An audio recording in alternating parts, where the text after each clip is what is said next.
Hi, and welcome to the DRO segment on determining the right size scale for your machine. Now, the first thing we need to be concerned with finding the right size scale is to measure the actual travel of your machine. Now, in this case, we're doing a benchtop mill, and what we want to determine is the actual travel of the x-axis. Let's go ahead and bring the table all the way to one side where our hand wheel won't move anymore, and we simply make or scribe a mark between the top and the bottom of where the table moves versus a stationary part of the table. Now we will move the table in the opposite direction. You can see those two lines, or that mark starts to split between the two of them. And then we're going to simply measure between those two marks, and that distance is the table's actual travel, or maximum travel. Now we've moved our table all the way to the other extreme end of the travel. So what we want to do now is get a measure between these two red marks, between the left and right points, and that will be our total travel of the machine. And it looks to be about, from left to the right mark, is about 13.5 inches worth of travel. Now let's go ahead and take a look at a 150 millimeter scale and define some of the parts. Now we also have a piece of blue plastic here on the bottom, and that's, while it's only for shipping, it also is an excellent piece for mounting and determining the distance between the reader head and the body that you want that mounted. So the first step would be to go ahead and remove, there's a total of 4 screws here, and I want to remove the screws, hopefully you can see this, the screws right here that connect the plastic shipping piece to the body of the scale. And I'm going to leave the 2 screws between the blue plastic and also the reader head. I'm going to leave those connected for now. So let's go ahead and remove those. Okay, so at this point I've removed the 2 screws that secure the blue plastic to the body of the scale, and let's go ahead and mark that.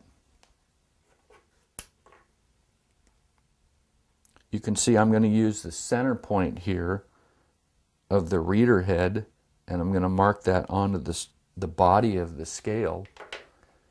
And then if I move the reader head to the other side of the scale, I'm going to make a similar mark.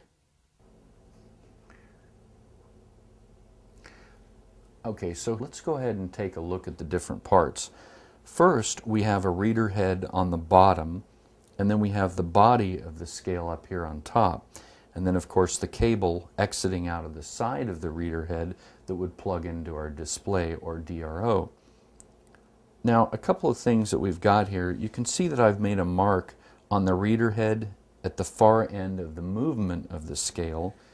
I'll go ahead and move this to the other side, and you can see that I've moved it to the far end, and this is the actual movement or the capacity of this particular scale. Now, with a 150 millimeter scale, the difference between these 2 marks is 5.9 inches, and the overall distance, or the physical length of the scale, is 6 inches longer than that, so it has an overall physical length of 11.9 inches. And that's true for all our different scales. The overall length is going to be 6 inches longer than the actual travel or capacity of the scale. Now at this point we've determined that our mill has a capacity or travel of 13.5 inches. But that doesn't mean that we want a scale with exactly 13.5 inches.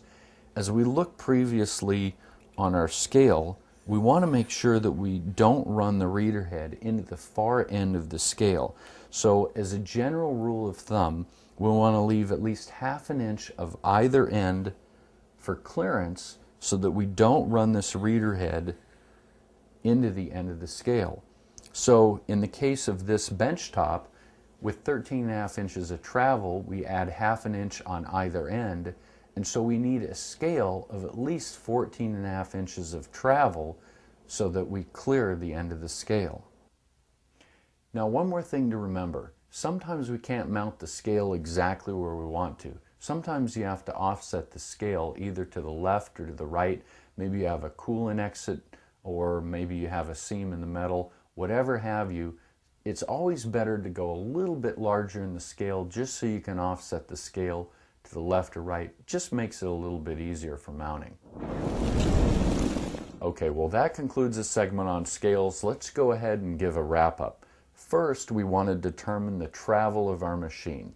Second, we want to add 1 inch to the overall travel of the machine in order to determine the length of the scale required. And lastly, the little blue plastic piece that we talked about that's in between the reader head and the scale body, we want to make sure and remove that when everything's done and mounted, because again, that is only for shipping. We can use it as double duty, if you will, to determine the distance between mounting the scale body and also the reader head. So make sure when you're all done to remove that little blue plastic piece. Well, that concludes this segment on scales. I hope you found it informative.